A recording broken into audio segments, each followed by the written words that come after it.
어린 시절에 저는 시골에서 자랐습니다. 우리 집안은 예수 믿는 집안이었고 또 우리 주변에는 안 믿는 사람들이 많았습니다. 그때의 어린 기억에 아직도 잊혀지지 아니하고 남아있는 것 하나가 있습니다. 주변 사람들로부터 가끔 굉장히 듣기 싫은 말을 자주 들었다는 것입니다. 정말 죽기보다 더 싫을 정도로 그 말을 듣는 것은 너무너무 힘들었습니다. 그러나 자주 안 믿는 사람들이 어린 저 귀에 그저 별로 깊이 생각지도 않고 내뱉는 말들이 이런 것이었습니다. 예수 믿는 것들 입만 살아서 말만 요란하다. 예수 믿는 것들 입만 살아서 말만 요란하다. 참 욕설이나 다름이 없죠. 그들이 예수 믿는 사람을 미워해서 고의적으로 하는 면도 없잖아 있습니다만은, 그러나 참 그 당시에 제가 보아도 예수 믿는다고 하는 주변에 있는 교우들이 말씀대로 살지 못하는 일이 너무 많았습니다. 예수 믿는 집안에서 부부싸움 하느라고 온 동네가 떠들썩하게 막 소란해지는 일들이 한두 번이 안 일어나고, 이런 일 저런 일 믿는다는 집안에서 문제들이 생기니까 안 믿는 사람들이 좋게 말할 리가 없지 않습니까? 솔직히 말해서 자기들은 똥이 묻어도 구리다고 안 하면서 예수 믿는 사람은 냄새만 조금 나도 막 삿대질을 하는 판입니다. 그렇지만 지금도 그들의 욕이 제 귀에서 떠나지 않는 이유는 우리가 하나님의 말씀을 너무 많이 배우고 너무 많이 듣고 너무 많이 압니다마는 그 배우는 말씀 중에 반도 제대로 실천하지 못하는 부끄러움과 가책을 저나 여러분이나 다 가지고 있다는 사실입니다. 그것 때문에 그들이 던지는 욕이 아직도 유효하고 그들이 던지는 말이 잊혀지지 않는다고 봅니다. 소금이 맛을 잃으면 사람들의 발에 짓밟힌다고 하신 것처럼 세상의 소금인 크리스찬들이 삶에 실패하면 우리보다 훨씬 더 악한 세상 사람들의 발에 짓밟히게 되어 있습니다. 이것이 성경의 원리요 영적 원리입니다. 지난 시간 우리는 예수를 믿는다, 예수를 안다, 예수 안에 교제한다, 또 예수 안에 거한다 하는 말은 사실 주님의 말씀에 순종하는 것과 같다고 말했습니다. 계명에 순종하되 내 식대로 순종하는 것이 아니라 예수님이 행하신 것처럼 우리도 행하는 것이라고 했습니다. 그러므로 주님의 말씀에 순종을 안 하면서 나 예수 안다, 예수 믿는다 하는 말은 새빨간 거짓말이다. 우리는 이렇게 배웠습니다. 오늘 한국 교회를 보십시오. 값싼 복음에 오염이 되어가지고 사람들이 자기 듣기 좋은 말만 골라잡아 듣고 교회는 사람들이 좋아하는 메시지만 전하다 보니까 삶이 엉망이 되어버렸죠. 왜 장로로 피택된 사람이 자기 아들 칼에 죽여 죽어야 합니까? 어떤 식으로 가르치고 어떤 식으로 자녀들에게 영향을 주었길래 안 믿는 사람 세계에서도 상상을 못하는 일이 믿는 자의 세계에서 일어납니까? 이게 오늘 한국교회 모두에게 경종을 울리는 무서운 사건입니다. 도대체 생각이 어떻게 돼먹었길래 집안이 그 모양이 되고 자식이 그 모양으로 자라느냐 그 말입니다. 물론 자식 교육 아무도 장담 못합니다. 그렇지만 안 믿는 사람들에게도 상상할 수 없는 일이 믿는다는 사람 집안에 일어난다 하는 것은 책임을 벗을 수가 없죠. 어떻게 하길래, 어떻게 키웠길래.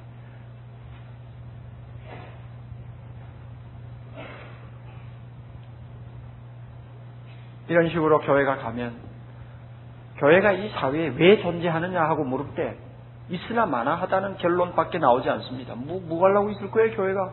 목사만 먹여 살리려고 교회가 있어야 됩니까? 그렇잖아요. 오늘 우리가 읽은 본문도 새로운 말씀이 아닙니다. 주님을 안다는 것은 계명을 지키고 순종하는 것이다 하는 말씀의 연속입니다. 지난 시간에는 막연히 계명을 순종하라고 하는 좀 추상적인 이야기를 했습니다만 오늘은 그 계명 대신에 사랑하라고 하는 내용을 구체적으로 밝히고 있다는 점에서 차이점이 있습니다. 그러므로 오늘 우리는 하나님의 말씀대로 순종하고 예수님이 행하신 것처럼 행하는 것이 무엇인가를 사랑이라고 하는 계명을 놓고 좀 구체적으로 생각할 수 있는 시간을 갖게 되었습니다.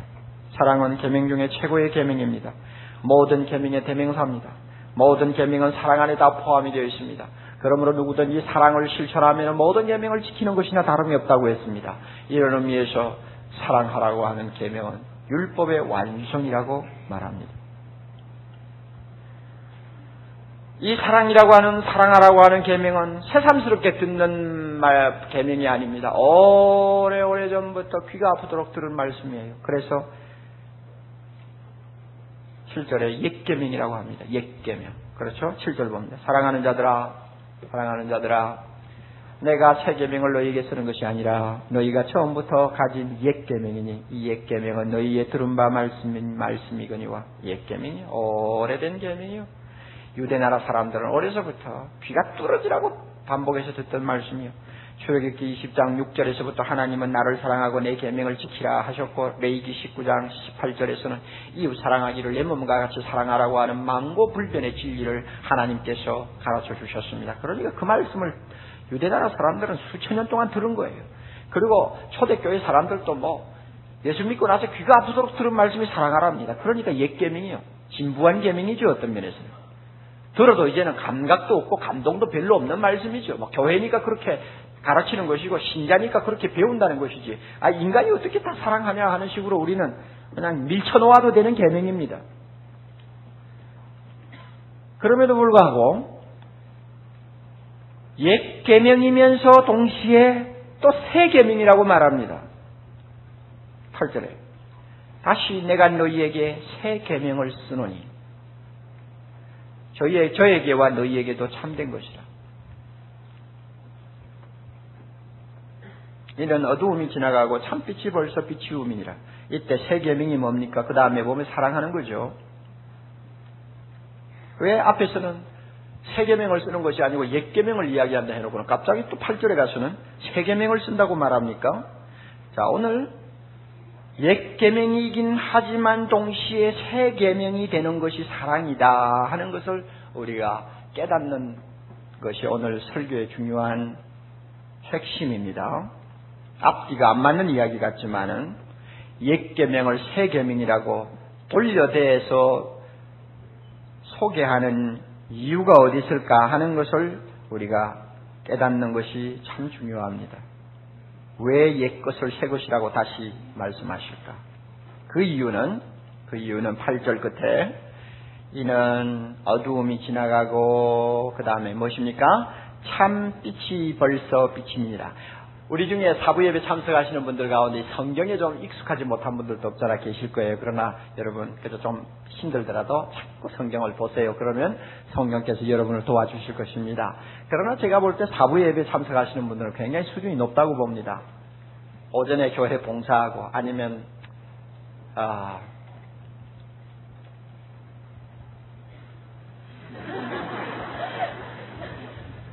오전에 어디 가지 못하잖아요. 그러니까 안식하라고 했으면 주일날 좀 푹 오전에 쉬고 이제 오늘 하루 또 예배로서 깨끗이 참 하루를 종결하겠다 하는 이런 마음 가지고 사부 예배 나오시잖아요. 이제 이 예배 마치고 가면 오늘 다 지나가는 것이니까 그런 의미에서 여러분 영적으로 상당히 수준이 있는 분들이고 또 말씀을 잘 깨달으니까 제가 염려는 안 합니다만은 여러분 가운데 이 성경 자꾸 보는 것이 눈에 이 숙달이 안 되신 분들 조금 노력하세요. 제가 지금 어디를 보았나요? 8절 끝에 왜 옛 계명이 새 계명이 되었느냐? 어두움이 지나가고 참빛이 벌써 비쳤기 때문이다. 참빛이 벌써 비추었기 때문이다. 이게 이유입니다. 참빛은 예수 그리스도입니다. 요한복음 1장 9절 참빛 곧 세상에 와서 각 사람에게 비추는 빛이 있었나니 예수님은 빛입니다. 어두운 곳에서 잘 보이지 않던 것이 빛이 오면 환하게 보입니다. 어두운 데서는 애매하게 알려져 있던 것이 환하게 빛이 비치는 곳에서는 선명하게 드러납니다. 어두운 곳에서는 그 의미가 분명하지 않고 모든 사람이 보는 사람 따라 이렇게도 해석되고 저렇게도 해석될 수 있었던 진리가 환한 빛 가운데서는 선명하게 분명하게 확실하게 드러납니다. 이게 빛이죠. 마찬가지로 구약시대의 이 사랑하라고 하는 계명은 약간 아리숭했어요. 이 성경 보면 이렇게 말씀하고 저 성경 보면 저렇게 말씀하고 성경의 학자들이라고 하는 유대나라 랍비들이 가르치는 소리를 들으면 또 이상한 다른 말이 나오고 약간 어떤 면에서는 애매모호했어요. 그러나 진리시요 빛이신 예수 그리스도가 오심으로 마치 어두운 방에 햇빛이 비치듯이 하나님의 말씀 특별히 사랑하라는 계명에 환한 빛이 비쳤어요. 그 빛과 같이 빛과 함께 죽은 것 같은 계명이 살아난 것입니다. 사랑하라는 계명이 다시 살아난 것입니다. 새로운 의미를 갖게 된 것입니다. 새로운 감동으로 우리에게 전달되는 것입니다. 이런 의미에서 새 계명이라고 말입니다. 예수님 안에서는 사랑하라고 하는 진부하고 오래된 계명이지만 새 것이 된다는 말입니다. 따라서 예수님도 세상에 계실 때 요한복음 13장 34절에 분명히 사랑하라는 계명이 새 계명이라고 소개하셨습니다. 새 계명을 너희에게 주노니 서로 사랑하라. 내가 너희를 사랑한 것 같이 너희도 서로 사랑하라. 주님이 왜 이것이 새 계명이 될 수 있나 하는 것을 분명히 여기서 밝힙니다. 구약시대에는 내 몸과 같이 내 이웃을 사랑하라 그랬어요. 이것도 뭐 대단한 차원이죠. 이 세상에서 누가 자기 몸처럼 이웃을 사랑하는 사람이 있나요? 부부 사이라도 자기 몸 이상으로 사랑하는 사람이 어디 있어요? 사실 그건 뭐 거의 불가능한 이야기 아닙니까? 그것만 해도 굉장히 높은 차원인데 이게 옛 계명이란 말이에요. 그런데 빛이 되신 예수님이 오셔서는 그 옛 계명을 다시 한 단계 훌쩍 뛰어넘게 만들었어요. 뭐라고 말합니까? 네 몸과 같이 서로 사랑하라가 아니에요. 내가 너희를 사랑한 것 같이 너희도 서로 사랑하라. 하나님이 우리를 사랑하신 것처럼 사랑하라. 예수님이 우리를 사랑하신 것처럼 사랑하라 합니다. 이러니까 이 사랑의 계명이 완전히 새로운 의미를 갖게 되는 것입니다. 굉장하죠. 굉장해요.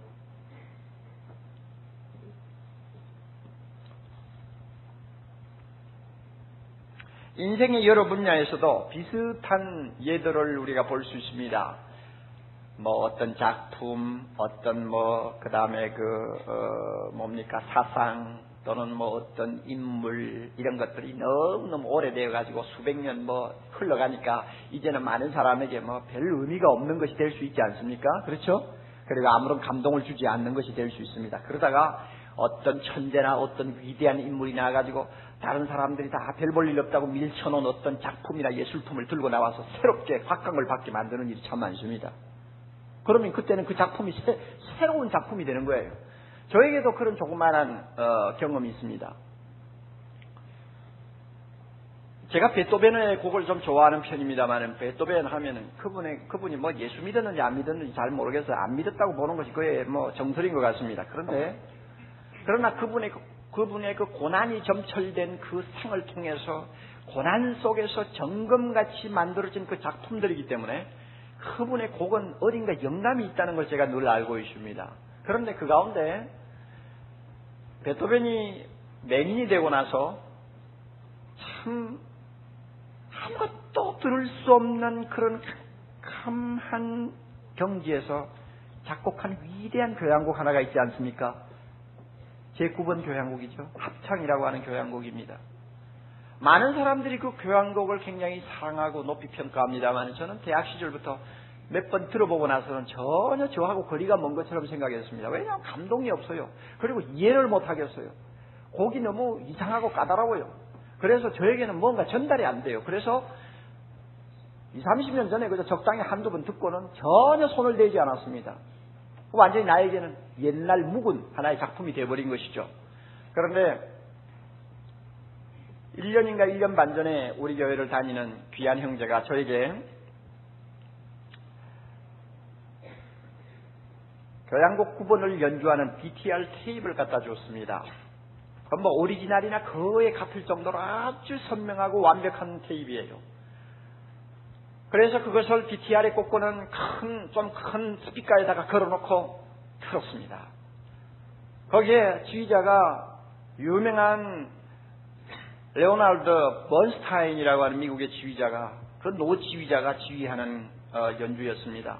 저는 처음부터 1시간이 넘도록 그 9번을 들었습니다. 그리고 그 연주자를 눈이 빠지라고 지켜보았습니다. 그리고 연주하는 멤버들을 조용히 제가 이 사람 저 사람 보았습니다. 그리고 그 곡에 매료되는 관중들을 보았습니다. 연주가 끝났을 때 일어나서 그저 시간이 가는 줄 모르고 박수를 치는 그 군중들의 열광하는 모습도 보았습니다. 그런데 제가 그 곡을 처음부터 마지막까지 들으면서 그 곡이 저에게 새로운 의미를 던지기 시작했습니다.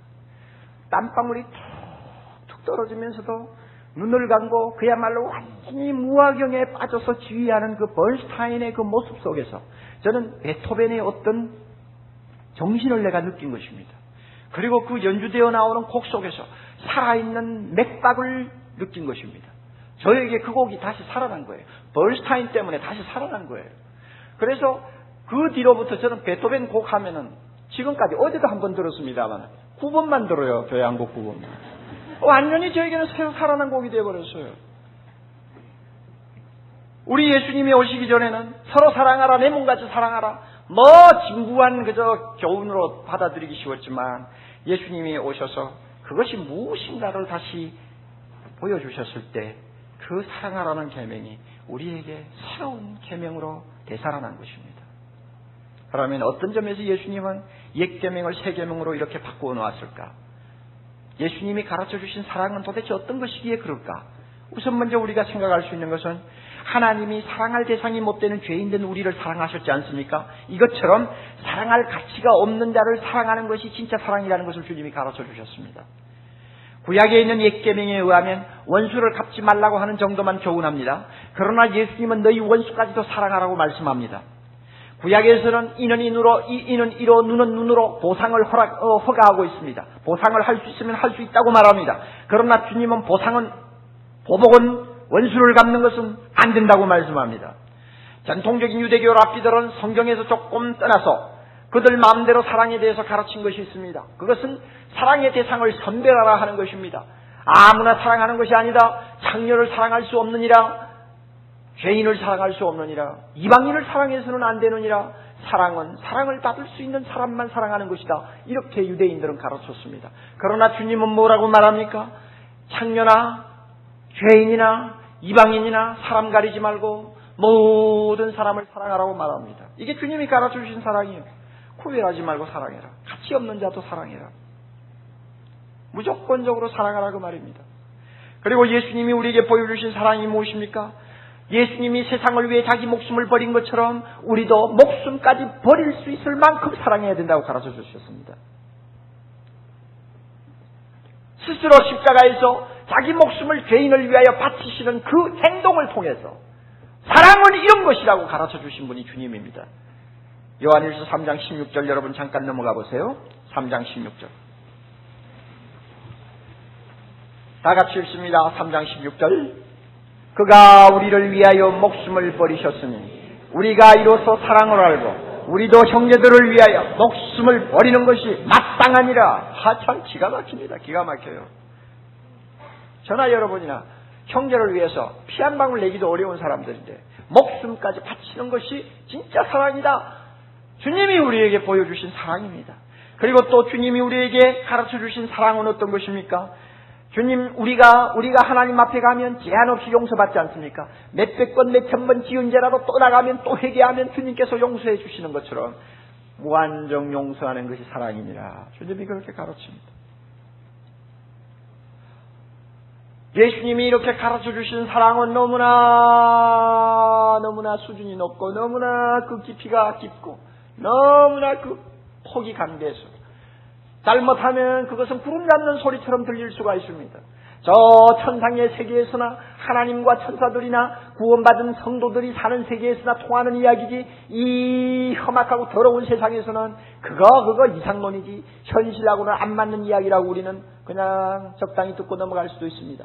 그러나 예수님은 뭐라고 하시는지 알아요? 그 사랑은 베일에 가려진 어떤 신비한 세계의 것이 아니라고 말합니다. 그것은 예수님 때문에 우리가 그 사랑을 맛을 볼 수 있는 것이고 우리는 그 사랑의 깊이를 들여다볼 수 있다고 말씀합니다. 그 사랑의 높이를 우리는 올려다볼 수 있다고 말합니다. 왜? 예수님을 통해서 그 사랑이 현실적으로 우리 눈앞에 드러났기 때문입니다. 그리고 성령을 통해서 우리 마음에 하나님의 사랑을 부어주셨기 때문에 그 사랑을 느끼고 그 사랑을 깨달은 자는 이미 그 사랑의 맛을 본 사람이요, 그렇게 맛을 보았기 때문에 예수님처럼 사랑할 수 있다고 말씀합니다. 막연한 이야기가 아니라는 말입니다. 그 점을 본문에서는 무엇이라고 합니까? 2장으로 넘어옵니다. 무엇이라고 합니까? 보세요. 8절. 다시 내가 너희에게 새 계명을 쓰노니 저에게와 너희에게도 참된 것이라. 저에게는 아마 예수님이겠죠? 예수님에게도 참된 것이요 예수 믿는 너희에게도 참된 것이라. 참된 것이라는 말은 무슨 뜻이냐 하면 현실적인 것이다 하는 말입니다. 또 다른 말로 바꾸면 체험된 사실이다. 손으로 잡을 수도 있고 눈으로 볼 수도 있고 입으로 맛을 볼 수 있는 것이 되었다는 말입니다. 이게 천상에 있는 이야기가 아니라 그 말입니다. 예수님이 십자가를 통해서 이 사랑이 어떤 것인가를 눈으로 보고 귀로 듣도록 분명하게 우리에게 가르쳐 주신 것이요. 예수 믿고 성령을 받은 사람은 그 하나님의 사랑을 마음으로 맛을 보았기 때문에 이것은 남의 이야기가 아니라는 말입니다. 그래서 에베소 3장 18절 19절 사도 바울은 위대한 말을 했습니다. 에베소에 있는 교인들을 위해 기도하면서 그는 이런 말을 했습니다. 너희 모든 성도와 함께 지식에 넘치는 그리스도의 사랑을 알기를 원하노라. 지식에 넘치는 그리스도의 사랑을 알기를 원하노라. 예수님이 우리를 어떻게 사랑하셨는가를 알기를 원하노라. 꼭 알아야 된다. 꼭 배워야 한다. 반드시 알아야 된다. 그리고 그 사랑의 넓이와 길이와 높이와 깊이가 어떠함을 깨닫기를 소원하노라. 한번 들여다보라. 그 깊이를 한번 보라. 한번 올려다보라. 그 높이가 얼마나 높은가. 좌우로 살펴보라. 그 넓이와 그 폭이 어느 정도인가. 좀 보기를 원한다. 그리고 깨닫기를 원한다. 너희들은 그렇게 할 수 있도록 하나님이 은혜를 주셨느니라. 그러므로 이 지식에 넘치는 그리스도의 사랑을 알고 깨달아서 하나님의 모든 충만하신 경지까지 충만하기를 소원하노라 그랬습니다. 안 될 일을 놓고 기도합니까? 아닙니다. 될 수 있는 일이기 때문에, 가능한 일이기 때문에 바울은 에베소 교회를 위해서 그렇게 기도한 것입니다. 소아시아 교회를 위해서 사도 바울이 이렇게 사도 요한이 이렇게 편지를 쓰는 것도 마찬가지예요. 이미 예수님을 통해서 나타나신 그 놀라운 사랑은 우리에게 현실적인 것이요 경험적인 것이 되었기 때문에 그대로 실천하라고 하는 것입니다. 그러므로 만약에 여러분 마음에 교회니까 또 저 소리 하는구나, 목사니까 저렇게 거룩하게 야단이구나, 여러분 그런 소리 하면서 들으면 여러분들은 아마 나 예수님이 누구신지 안다는 말 못할 거예요. 예수님은 그런 분이 아니니까요. 예수님이 나를 위해 십자가에 죽으셨다는 말 할 수가 없습니다. 고백 못합니다. 왜? 그렇게 마음이 진리와 멀어가지고 어떻게 주님의 십자가를 이야기합니까? 잘못하면 우리가 모순에 빠져요. 그러니까 굉장히 어려운 말씀이다. 예수님이 우리를 사랑하신 것처럼 무조건적으로 사랑하고 무한정으로 용서하고 생명을 주다시피 해야 된다. 참 어렵다. 그러나 주님이 은혜 주시면 나도 할 수 있겠구나 하는 소망을 가지고 여러분 이 말씀을 들어야 됩니다. 아멘. 부담스러워요? 부담스러우면 예수 안 믿어야 됩니다. 안 믿어야 돼요. 부담스럽기는 저도 마찬가지. 저는 여러분보다 100배로 부담스럽죠. 그러나 주님께서는 우리 보고 하라고 합니다. 안 되면 흉내라도 내라고 그래요. 그래야 그리스도인답다고 말합니다. 주님이 보여주신 이 사랑에 또 하나 독특한 면이 있습니다. 굉장히 순결해야 된다는 말씀입니다. 다시 말하면 주님이 보여주신 그 사랑을 우리가 실천하려면 미움이라고 하는 어떤 감정이 조금이라도 섞여 있어서는 안 된다고 말합니다. 9절부터 봅니다. 빛 가운데 있다며 그 형제를 뭐하는 자는 미워하는 자는 지금까지 어두운 가운데 있는 자요. 그 다음에 11절 그의 형제를 미워하는 자는 어두운 가운데 있고 또 어두운 가운데 행하며 갈 곳을 알지 못하나니 이는 어두움이 그의 눈을 멀게 하였습니다. 참 기가 막힙니다. 여러분 미움이 뭡니까? 제가 학술적으로 정의를 내리기는 어려운 사람입니다만은 제가 볼 때 마음속에 깊이 자리 잡고 있는 감정이 하나죠. 이게 미움입니다. 구약시대 사람들은 마음속에 감정까지 건드려가면서 사랑하느냐 안 하느냐를 따지지는 않았습니다. 서로 마음에 미운 감정이 있어도 표를 내지 아니하고 겉으로 사랑하는 체하면 그것으로 하나님의 말씀을 순종한다고 그들은 자부했습니다.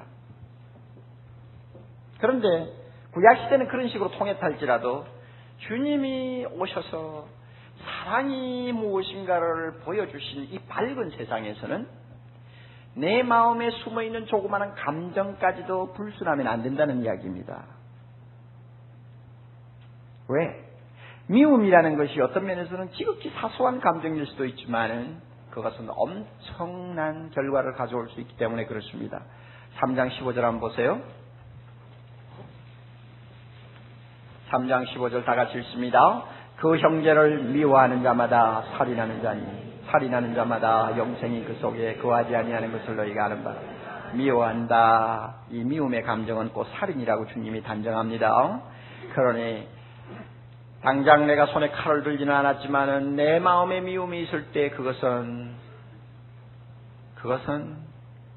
사랑이 안 된다는 이야기입니다. 물론 우리가 액면 그대로 보면 사랑과 미움은 서로 공존할 수 없는 배타적인 개념입니다.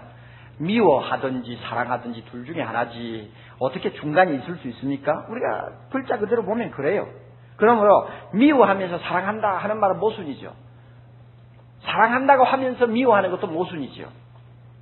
그럼에도 불구하고 놀라운 것은 이 모순이 오늘 우리의 삶에 너무나 당연한 것처럼 받아들여지고 있다는 것입니다. 교회를 다닌다고 하는 사람들 가운데서 얼마나 많은 사람에게 이와 같은 모순들을 발견하는지요. 사랑한다 하면서 마음은 계속 미워하고 있고 미워하는 것이 분명한데도 겉으로는 사랑한다고 말합니다. 이것은 주님이 가르쳐 주신 새 계명이 아니에요. 이 편지를 받아보던 요한 시대의 교회가 참 어려운 처지에 빠져 있었습니다. 초대교회 당시에 큰 어려운 핍박을 무릅쓰고 예수 믿은 사람들은 자기들끼리 그냥 찰떡 달아붙듯이 아주 똘똘 뭉쳐서 정말로 이거는 뭐 입에 것도 서로 내놓을 정도로 서로 먹여줄 정도로 아주 강한 형제를 그들은 가지고 살았습니다. 그런데 이단이 들어와가지고 비비고 들어와서는 형제들 사이를 이간시켰습니다. 그래가 서로 자기도 모르게 다투게 되었습니다. 그리고 서로 등을 졌습니다. 등을 지고 서로가 분쟁을 시작했습니다. 그러니까 어떻게 되나요? 미움 감정이 생기는 거예요. 지금까지 참 예수 그리스도만 나의 구주라고 하던 형제가 갑자기 이단에 물이 들어가지고 이런 소리 저런 소리 하는 걸 보면 처음에는 불쌍히 여기다가 나중에는 막 그냥 미움 감정이 생기는 거예요.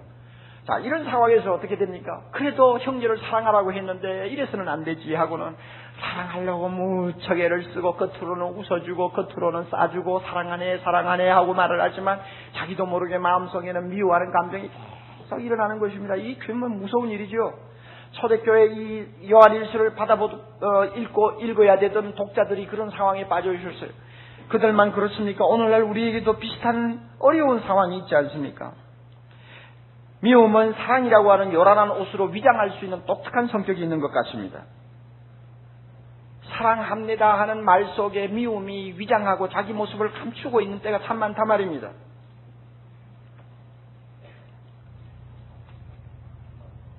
그러니까 미워하면서 사랑한다는 말을 할 수 있어요. 미움은 가장 가까운 사람, 가장 사랑해야 될 사람을 상대해서 빈번히 발작하는 감정입니다. 내가 알지도 못하는 사람하고는 뭐 내가 미워한다, 뭐 좋아한다고 무슨 상관이 있어요. 바다 건너서 멀리 사는 사람을 내가 미워할 리가 뭐 있어요. 이해관계가 전혀 없는 사람에게 뭐 밉다, 안 밉다가 무슨 상관이 있나요? 다 관계가 없는 거예요. 이 밉다 하는 것은 가장 가까운 사람끼리 일어나는 감정의 문제입니다. 그렇죠? 그래서 우리 본문에도 보면 누구를 미워하는 자라고 말합니까? 9절에 누구를 미워하는 자?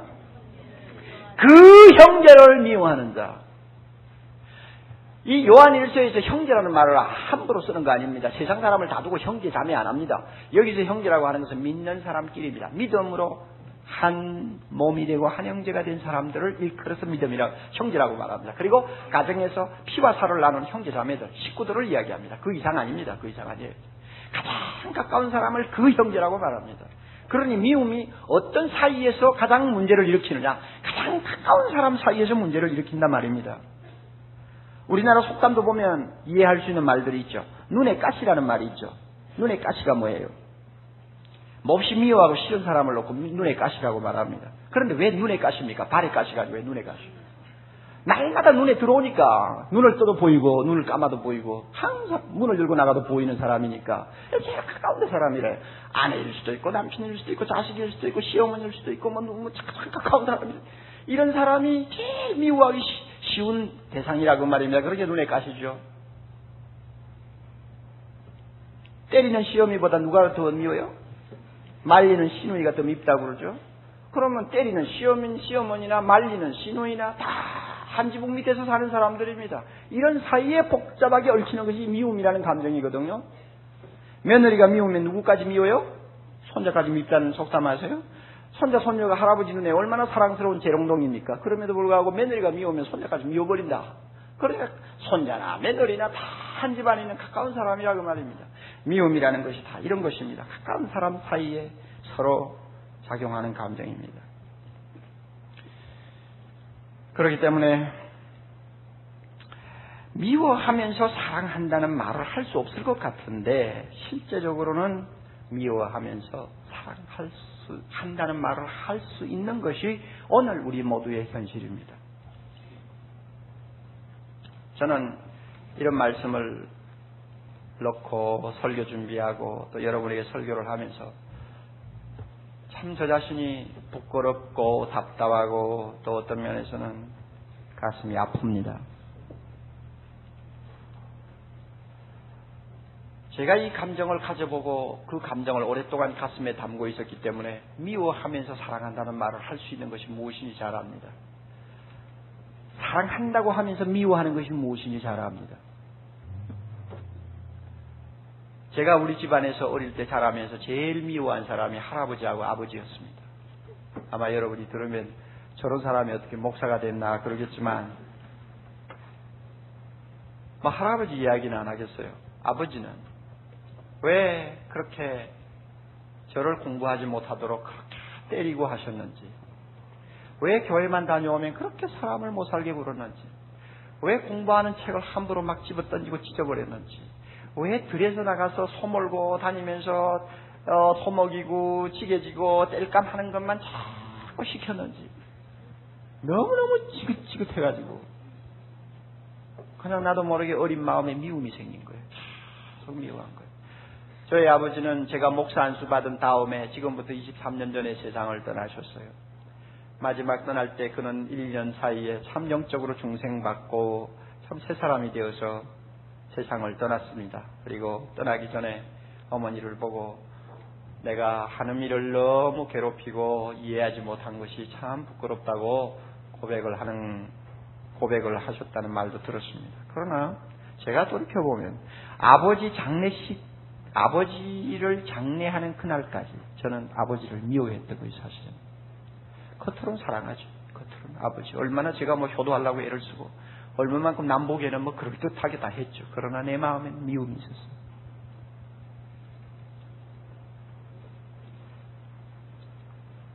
지금 그분이 살아계신다면 그 앞에서 참 사죄백배를 해야 되겠죠. 그러나 이미 가셨어요.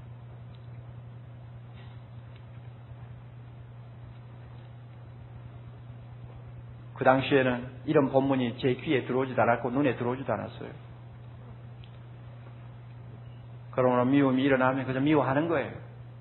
그리고 목사니까 체면상 사랑한다고 하는 거예요. 그래서 적당히 땜질하고 사는 거예요. 그래도 하나님이 불쌍히 여기셔서 표를 내지 않았어요. 표를 내지 않으니까 하나님이 너무 너그럽게 봐주시니까 더 용감해가지고 그저 그것이 당연한 것처럼 받아들였어요. 그러나 오늘 이 말씀 앞에 볼 때 얼마나 부끄러운 일입니까?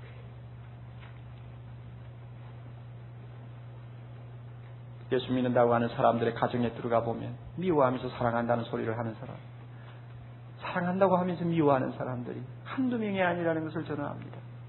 교회 안에서도 마찬가지죠. 이런 사람은 마음에 뜻이 있습니다. 여러분 여기 거리낌이라는 말이 나오는 것 주목하세요. 10장 10절 끝에 거리낌 진짜 사랑하는 사람은 그 마음에 거리낌이 없지만 사랑하지 아니하는 사람은 그 마음에 거리낌이 있다고 합니다. 거리낌이 뭐예요? 떠치입니다. 떠치 뭐예요? 우리를 낚아채는 것이죠. 시험이죠. 넘어지게 하는 것이죠. 떠치에 걸려 넘어질 수밖에 없는 이유가 있어요. 11절에 보세요. 그 형제를 미워하는 자는 어두운 가운데 있고 그 다음에 나같이 또 어두운 가운데 뭐해요? 행하며 그 다음에 뭐요? 갈 곳을 알지 못하나니 이는 그 어두움이 그의 눈을 멀게 하였습니다. 미운 감정을 가지고 사람을 대하면 아무리 겉으로 사랑한다고 표를 내고 야단복석을 쳐도 그 눈은 이미 어두워진 사람이요 그 마음은 이미 캄캄하기 때문에 마치 맹인이 지리밭을 헤매고 들어가는 것이나 다름이 없고 맹인이 덫이 깔려있는 산길을 걸어가는 것이나 다름이 없어요. 언제 걸려 넘어질지 언제 잘못될지 아무도 모르는 것입니다. 우리가 이와 같이 미움의 감정까지도 해결하지 않고 사랑한다 말을 하면 그 감정, 미워하는 감정 때문에 마귀는 언제든지 수시로 드나들면서 자기 마음대로 나를 시험할 수 있고 거꾸로 틀릴 수가 있습니다. 이것이 얼마나 기가 막힌 일입니까? 오늘 이 세상을 보면 여러분, 저나 여러분이나 다 동의할 수 있지 않습니까? 험하고 악한 세상을 한평생 살면서 어떻게 서로 다치지 않겠습니까? 어떻게 서로 찔려 피가 나지 아니하고 살 수 있겠습니까? 그러니 서로 상처주고 상처받을 수 있는 일들이 비일비재하기 때문에 미움이라는 것은 너무나 자연스러운 거예요. 미워하라면 끝이 없을 정도로 미워할 수 있는 사람들이 우리 주변에 얼마든지 있고 이를 갈고 증오하자면 한이 없는 사람들도 얼마든지 있어요. 그것이 세상 아닙니까? 그런 세상을 놓고 하나님께서는 미워하지 말라, 사랑하려면 미움이라는 감정까지 싹 없애라고 하니 여러분, 우리가 내하고 아무런 관계가 없는 너무나 거룩한 말씀처럼 보입니다. 그러나 하나님께서는 말씀합니다. 변명하지 말라고 합니다. 예수님에게서 그대로 배우라고 합니다. 배우는 대로 실천하라고 합니다. 영적 세계에서는 회색지대가 있을 수 없다고 합니다. 사랑하면 사랑하고 미워하면 미워하지, 사랑하면서 미워한다, 미워하면서 사랑한다, 그따위 소리 하지 말라고 말입니다. 회색지대는 있을 수가 없다. 하나님께서 그런 사랑, 애매모호한 그런 사랑을 우리에게 가르쳐주지 않았다고 말합니다. 그러므로 우리가 순종해야 돼요. 제가 잘 아는 어떤 부인이 저에게 이런 실토를 할 일이 있습니다. 그의 집안에 너무너무 미운 사람이 하나 있었습니다. 그걸 생각하면 그냥 견딜 수가 없는 거예요. 밥을 먹다가도 그 사람 보면 그냥 숟가락을 놔야 되는 거예요. 너무너무 미운 거예요. 그래서 너무 이게 괴롭지 않습니까? 이게 보통 괴로운 거 아니죠. 그래서 하루는 기도하면서 하나님, 정말 못 살겠어요. 정말 못 살겠어. 정말 어떻게 해주세요. 참눈물을 흘리고 주님 앞에 하소연을 하는데 마음에 하나님의 말씀이 깨달음이 왔어요. 뭐 다 아는 이야기입니다만 그날따라 특별히 그 마음에 깨달음이 왔어요. 너는 성령의 전이 아니냐? 성령이 너희 안에 거하지 않느냐? 너는 성전이니라. 그 성전에 어떻게 남을 미워하는 더러운 냄새나는 것을 담아둘 수 있느냐? 하는 어떤 말씀이 그 마음에 충격으로 다가왔습니다. 그래서 그는 주님 앞에 울며 불며 회개했다고 합니다. 주여 용서해 주옵소서. 주님이 내 안에 거하시면 나는 성전인데 이 성전에 사람을 죽이는 것이나 다름이 없는 이 미움의 감정을 담고 있으니 어떻게 합니까? 용서해 달라고 기도했어요. 한참 기도하고 울고 통회하고 눈을 떴는데 그분이 그래요. 그 다음에 희한한 일이 벌어졌어요. 미움이라는 감정이 싹 없어져 버린 거예요. 그 사람을 생각해도 안 미워요. 그 다음 며칠 후에 그 사람을 만났는데도 미움 감정이 전혀 안 생겨요. 주님이 치유하신 것입니다. 그래서 저보고 그래요. 목사님, 저는 지금 미워하는 사람이 하나도 없어요. 성령은 치료하십니다. 할렐루야. 성령은 치료하십니다. 우리가 마음을 열고 있는 사실 그대로 주님 앞에 직고하고 주여 나를 고쳐주시고 예수님이 나에게 보여주신 그 사랑을 실천하는 거룩한 사람이 되게 해 주옵소서 하고 구하면 우리 힘으로 안 되는 일이지만 성령은 할 수 있도록 해 주십니다. 사랑하는 형제자매 여러분, 사랑에 대해서, 미움에 대해서 조그마한 지식 한 토막을 가지고 여러분이 집으로 돌아가지 마십시오. 성령께서 내 마음을 치료하시는 것을 체험하고 돌아가시기를 바랍니다. 이 시간 성령께서 우리 마음을 치료할 수 있습니다. 여러분 가정에 누구에 대한 미움이 있습니까? 사랑한다고 하면서 미움의 감정이 삭혀지지 않은 어려움이 있습니까? 용서하지 못하는 어려움이 있습니까? 계속 감정이 악화되는 관계가 있습니까? 여러분, 이 시간 성령께서 우리를 깨끗이 치료하셔서 정말 사람을 보아도 미움이 생기지 않고 오히려 더 사랑하고 싶은 마음이 내 속에서 샘처럼 솟을 수 있도록 주께서 우리를 치료해 주시도록 또 치료해 주실 수 있다는 사실을 확신하고 그 치유함을 받고 우리 모두가 일어날 수 있기를 바랍니다. 그렇게 해서 우리가 나가 예수님이 우리에게 보여주신 대로 사랑할 수만 있다면 이 동토와 같이 얼어붙은 세상을 우리는 좀 녹일 수 있을 것이며 이 배금사상, 돈만 하는 이 살벌한 세상에서 정말로 인간과 인간 사이에 다시 한번 훈훈한 입김을 불어넣을 수 있을 것이라고 저는 믿습니다. 우리 교회가 그렇게 해야 되고 예수 믿는 우리가 그런 일에 앞장서서 주님의 손에 쓰임 받아야 되겠습니다. 그렇게 하기 위해서 새 계명대로 삽시다. 그럴 때 우리는 주님을 안다고 하는 말을 할 수가 있을 것입니다. 같이 기도하십시다.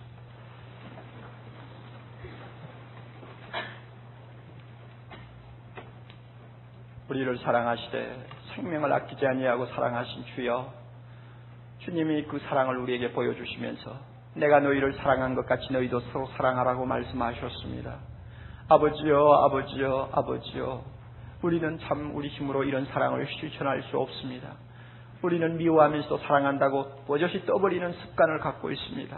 아버지여, 용서하지 않으면서 용서했다고 말을 함부로 할 수 있는 아주 건방진 사람들이요, 그야말로 얼굴이 뻔뻔한 인간들입니다. 주여, 이 시간 기도합니다. 이런 우리 이중성 때문에, 이런 모순된 우리의 행위 때문에 오늘 이 세상이 이처럼 어렵고 더럽고 냄새나고 무서운 세상이 되어가는 것을 고백합니다. 주여, 우리에게 사랑할 수 있는 능력을 주시옵소서. 성령이여, 우리의 마음을 치유해 주시옵소서. 우리 마음에 미움의 감정이 조금이라도 있으면 이 시간 깨끗이 뽑아주시고 예수님이 사랑하신 것처럼 우리도 사랑하는 아름다운 주의 자녀 되게 하옵소서. 예수님 이름으로 기도드리옵나이다. 아멘.